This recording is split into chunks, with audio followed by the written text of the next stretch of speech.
कार्तिक महीने की शुक्ल पक्ष की षष्ठी को मनाई जाने वाली छठ पूजा मुख्य तौर से सूर्यदेव की उपासना का पर्व है।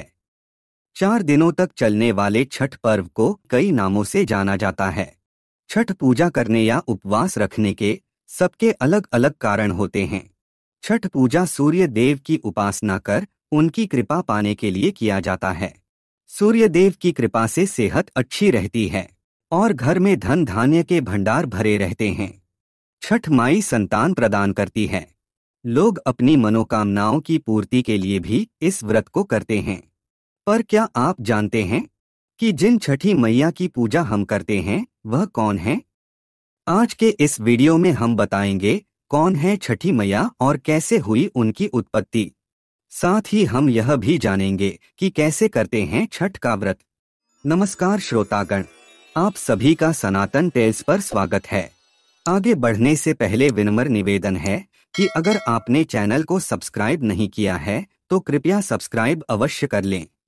छठी मैया को षष्ठी देवी के नाम से भी जाना जाता है। पर कौन है देवी षष्ठी और कैसे हुई उनकी उत्पत्ति?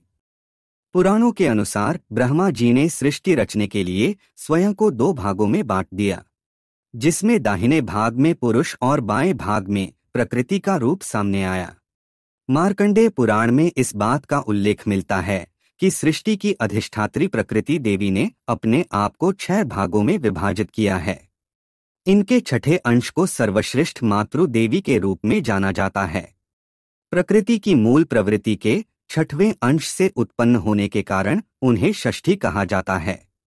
षष्ठी देवी सभी बालकों की रक्षा करती हैं। मान्यता है कि षष्ठी देवी के आशीर्वाद से सूनी गोद भर जाती है।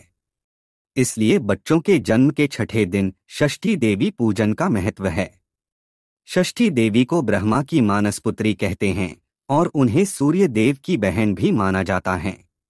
छठ व्रत कथा के अनुसार छठ देवी ईश्वर की पुत्री देवसेना बताई गई है। देवी कहती हैं कि यदि आप संतान प्राप्ति की कामना करते हैं तो मेरा विधिवत पूजा करें। ये पूजा कार्तिक शुक्ल षष्ठी को करने का विधान बताया गया है। स्थानीय भाषा में षष्ठी देवी को ही छठ मैया कहा जाता है। आइए अब जानते हैं कैसे होती है छठ पूजा और कैसे करते हैं व्रत। छठ पूजा के 4 महत्वपूर्ण दिन होते हैं। नहाए खाए। छठ पूजा का पहला दिन होता है नहाए खाए। इस दिन सबसे पहले घर की सफाई कर उसे पवित्र किया जाता है, जिसके बाद व्रती स्नान कर अपने आप को पवित्र करते हैं। स्नान करने के पश्चात वह शुद्ध और सात्विक भोजन कर व्रत की शुरुआत करते हैं। इस दिन चना दाल, लौकी की सब्जी रोटी के साथ खाई जाती है। पकाए हुए खाने को सबसे पहले व्रती खाते हैं और उसके बाद घर के बाकी सदस्य खाते हैं। खरना। छठ पूजा का दूसरा दिन है खरना। इस दिन व्रत करने वाले व्यक्ति पूरे दिन का उपवास रखते हैं, जिसमें ना ही वह कुछ खाते हैं और ना ही कुछ पीते हैं। शाम के समय गुड़ वाली खीर प्रसाद के तौर पर बनाई जाती है, जिसे रसिया खीर कहते हैं और जिसे पूजा करने के बाद व्रती खाते हैं। उसी रात छठी मैया के लिए चाशनी, गेहूं का आटा और घी से बनाई मिठाई प्रसाद के तौर पर बनाते हैं। इस प्रसाद को ठेकुआ कहते हैं, जो विदेश में भी प्रसिद्ध है। संध्या अर्घ्य। ये तीसरा दिन छठ पूजा का मुख्य दिन होता है। इस पूरे दिन व्रती निर्जल व्रत रखते हैं। फिर शाम में वह नदी या तालाब के पास इकट्ठा होकर डूबते सूरज को अर्घ्य देते हैं। जब व्रती घाट की तरफ अर्घ्य देने के लिए जा रहे होते हैं, तब घर का कोई एक पुरुष एक बांस की बनी हुई टोकरी लेकर आगे चलता है, जिसे बहंगी कहते हैं।